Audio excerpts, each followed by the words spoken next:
Saudi আরবের সাথে পাকিস্তানের সদ্য স্বাক্ষরিত প্রতিরক্ষা চুক্তি নিয়ে আন্তর্জাতিক অঙ্গনে জল্পনা তুঙ্গে। বিশেষ করে চুক্তি ঘিরে পাকিস্তানের পারমাণবিক কর্মসূচির ভূমিকা নিয়ে নানা প্রশ্ন উঠছে। একই ধারায় প্রশ্ন উঠছে, তবে কি সৌদির কাছে পরমাণু অস্ত্র বিক্রি করছে পাকিস্তান? চুক্তিটি নিয়ে বিতর্কের পর পাকিস্তানের প্রতিরক্ষামন্ত্রী খাজা আসিফ এবার মন্তব্য করলেন। তিনি বলেন, সৌদি আরবের সাথে দায়িত্বশীল প্রতিরক্ষা সহযোগিতার চুক্তি করেছে ইসলামাবাদ। এই চুক্তির মাধ্যমে যৌথ সামরিক মহড়া, গোয়েন্দা সহযোগিতা এবং শত্রুপক্ষের হামলা মোকাবেলায় যৌথ অবস্থানের সমঝোতা হলো। সৌদির ক্রাউন প্রিন্স ও পাকিস্তানের প্রধানমন্ত্রী রিয়াদে এই প্রতিরক্ষা চুক্তি স্বাক্ষর করেন।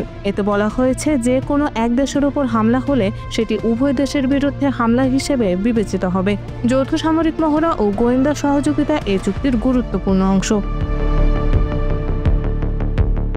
ইসরায়েলের কাতার হামলায় এক সপ্তাহের মধ্যে স্বাক্ষরিত এই চুক্তি আঞ্চলিক শক্তির ভারসাম্য বদলের ইঙ্গিত দিচ্ছে। বিশ্লেষকদের মতে, পাকিস্তানের পারমাণবিক কর্মসূচি এবং সৌদি আরবের সম্ভাব্য পারমাণবিক উচ্চাকাঙ্ক্ষা এর কেন্দ্রবিন্দুতে রয়েছে। ব্রিটিশ সাংবাদিককে দেওয়া এক সাক্ষাৎকারে পাকিস্তানের প্রতিরক্ষা মন্ত্রী খাজা আসিফ বলেন, সৌদি আরবের সঙ্গে প্রতিরক্ষা চুক্তি হঠাৎ কোনো ঘটনার ফল নয়। বছরের পর বছর আলোচনার পর এই সমঝোতা হয়েছে, যা দুই দেশের সম্পর্ককে লেনদেনের বাইরে এনে প্রাতিষ্ঠানিক রূপ দিয়েছে। আসিফ স্মরণ করিয়ে দেন, সৌদি আরবের সঙ্গে পাকিস্তানের প্রতিরক্ষা সম্পর্ক অন্তত ৫-৬ দশকের পুরনো। অতীতে ৪ থেকে ৫ হাজার পাকিস্তানি সেনা সৌদিতে মোতায়েন ছিল। এখনও সেখানে তাদের সামরিক উপস্থিতি রয়েছে।